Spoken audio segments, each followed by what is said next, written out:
No coiners, pre-coiners, new coiners, shit coiners, wage slaves, debt slaves, Bitcoiners of all description. Good morning. This is Daniel from the Bitcoin Citadel. And today I'm going to be talking about Bitcoin and artificial intelligence. And what I'm really focusing on now in this part of the Citadel summer is new coiners, people who are new to Bitcoin and are at the beginning of their Bitcoin journey. And one of the things that is still true about Bitcoin, I think, is that it's kind of technical. It's not geeky like it was in the beginning when you had to be, a Hal Finney to run Bitcoin and to understand the technology and how to set it up on a computer and, all the things from the OG days. But it's still kind of technical, especially when new things come out and you want to try them,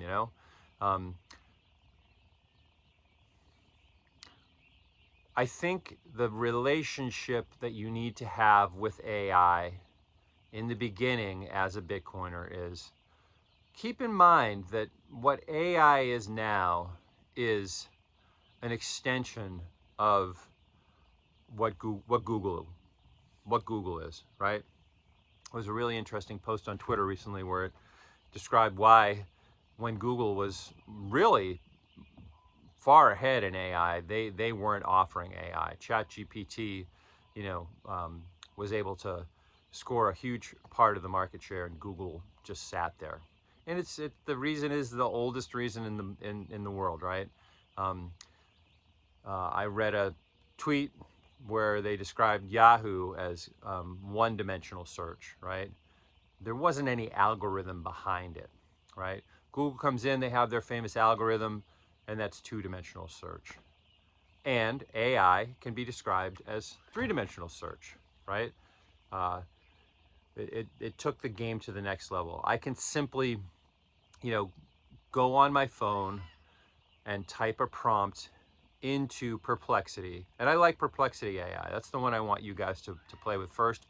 And we'll talk about how we're going to move forward with AI, but this is what you want to do. When I'm a tech guy, right? And when Google first came out, what I loved about it is I could Google things like when I was trying to set up, VMware back in the old days, and VMware was pretty new, and I needed to be able to run commands from a command line in a Linux-like operating system, which is what you had to do in those days. I didn't know any of that stuff, right? But I could Google it, and I could learn enough that I was able to figure stuff out. I love that meme, fuck around and find out. Sorry, kid show. But that's what you have to do if you want to work with technology. And today, it's easier than it ever has been. So for folks out there who don't consider themselves to be technical, and that's why they don't take advantage of some of the things that we'll talk about in this series at some point, like getting your own Start9 server at home and running Bitcoin Core or knots like I run, and Electrum, which is an index for Core, and then running mempool on top of that, and then eventually maybe running Lightning, and maybe an Alby hub, and really going down that path for sovereignty. Yeah, sovereignty. Sorry. It's because people are scared about the technology and they don't know how to, they don't have the confidence to try things out.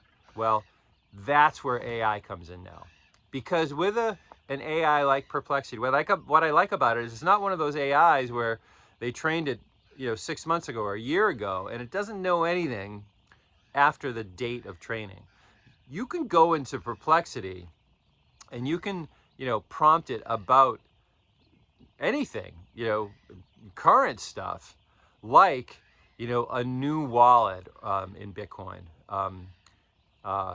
making configurations from a command prompt, from a command line in Linux if you want to do that. And it'll walk you through it. Now, it's not completely accurate.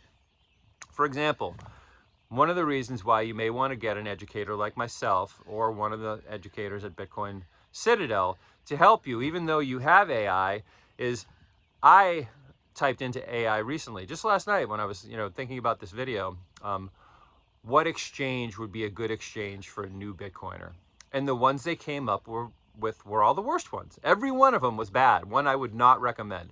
Coinbase was on the top of the list, right? And, Coinbase is a great company for Michael Saylor, maybe, to hold his Bitcoin, the billions that he has, because they have a high-end service for folks like him. But for a pleb like us, that's not the way to go. If you're in the United States, you want to get the Bitcoin well is ideal. Strike, River, those are good Bitcoin-only exchanges.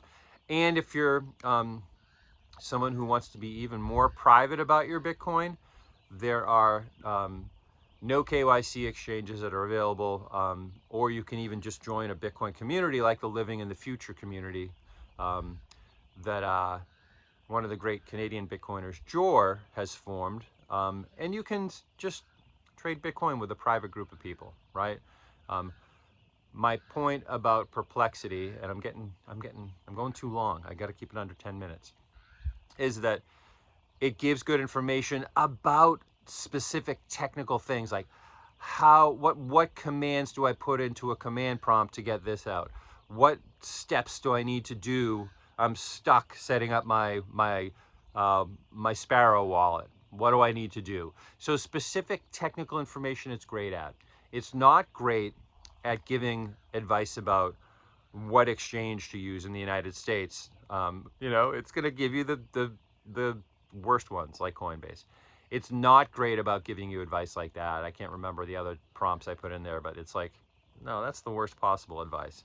That's why you need someone like me from the Bitcoin Citadel to help you with those kinds of things. Use the AI to give you specific technical information that's going to help you to, if you get stuck on a command prompt in Linux, it'll help you with that. If you get stuck, where can I find my seed phrase to write it down? When I set up a Cove wallet, for example, right? That's the kind of thing that AI is good for. Now, I'm going to wrap up here with quick cautions about AI. Everything you type into an AI that's online is no longer private information, and from an operational security and an information security perspective, they're going to know that you're interested in Bitcoin and that you're, by they, I mean, who's ever, pulling information from that AI, insert whatever your favorite conspiracy is about that, right? So eventually what we want is we want to host our own AI. We want to host our own AI. And I follow Nolan Bowerly. You guys know I'm a huge Nolan fan, because I think everyone's going to have their own personal AI that's loyal to them and trained by them in the not too distant future. And as we talk about AI this Citadel summer, we'll talk more about that. This is just my first rant about it. How beautiful is this morning? This is awesome. I try to get up here at sunrise every morning, and sometimes it's foggy. You guys don't see anything. This is awesome, though. Take care. I'll talk to you tomorrow.